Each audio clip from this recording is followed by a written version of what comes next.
The Galactic Academy's cafeteria buzzed with the usual cacophony of 100 different species, attempting to coexist over lunch. Translators hummed, dietary restrictions were carefully observed, and seating arrangements had become an unspoken art form. Herbivores clustered on the eastern side, aquatic species occupied the humidity-controlled section, and the predator species, well, they sat wherever they pleased, except for two small Vnari cubs who sat nowhere at all. Cor and Lena had arrived at the academy 3 cycles ago, barely past their first molt, their golden fur still showing patches of juvenile silver. They were the youngest of their kind ever admitted to the prestigious institution, their species' first representative since the Vnari had achieved spaceflight Apena's 2 standard years prior. The problem wasn't that they were unwelcome. The academy prided itself on inclusivity. The problem was that every time the cubs entered the cafeteria, their predatory instincts screamed danger at the sight of so many potential threats and prey animals mingling in one space. Their homeworld had no such concept. Predators hunted alone. Meals were private affairs, so Cor and Lena went hungry. The academy staff had tried everything. They'd offered private dining. The cubs refused, not wanting to seem weak. They'd attempted gradual exposure therapy. The cubs had lasted exactly 4 minutes before fleeing. They'd even consulted with Vnari diplomats who'd simply shrugged their 6-limbed shoulders and said, "Cubs will be cubs. They'll eat when hungry enough," but they hadn't. 3 cycles, and the pair had survived on nutrient paste consumed in the privacy of their quarters, growing thinner and quieter with each passing day. Meera Dane noticed them on a Tuesday, or what passed for Tuesday in the station's arbitrary timekeeping system. She was human, which meant she was considered neither predator nor prey by the cafeteria's social hierarchy. Humans occupied a strange middle ground in galactic society, omnivorous opportunists who could eat almost anything and befriend almost anyone. It made them excellent diplomats and terrible dinner guests, depending on who you asked.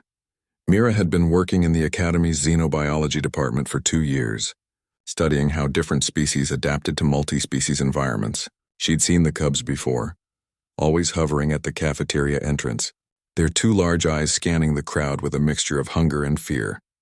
That Tuesday, she'd grabbed her tray of synthetic protein and roasted vegetables and, instead of heading to her usual table with the other researchers, walked directly to the empty corner where the cubs stood frozen. "This spot taken?" she asked, her translator rendering the words into the clicking, purring language of the Vnari.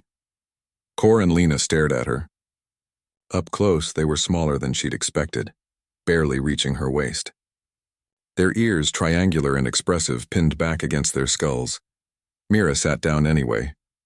She didn't look at them, didn't try to coax them. She simply unwrapped her utensils and began to eat, humming an old Earth song under her breath. For 3 full minutes, nothing happened. Then, slowly, Lena's nose began to twitch. The scent of Meera's food, warm, savory, utterly non-threatening, cut through the overwhelming sensory assault of the cafeteria. The human wasn't hunting, wasn't being hunted. She was just eating. Lena's stomach growled audibly. Cor's tail, which had been tucked tight against his body, loosened slightly. "You 2 want to sit?" Meera asked, still not looking directly at them. On their homeworld, direct eye contact was a challenge. "I don't bite." "Well, only food?" It took another minute, but eventually the cubs crept forward. They didn't sit at the table. Not yet. But they stood beside it, close enough that their body heat radiated against Meera's leg. She pulled out 2 unopened ration bars from her bag, emergency supplies she always carried, and placed them on the table's edge, within reach. Then she went back to her meal, acting as if nothing unusual was happening. Lena was the first to take one. She didn't eat it there. She grabbed it and retreated 3 steps, tore it open with her small fangs, and devoured it in seconds. Cor followed suit moments later. They didn't run. They stayed just beyond the table's edge, their breathing gradually slowing from panicked to merely cautious. Meera finished her lunch, stood, nodded to the cubs, and left.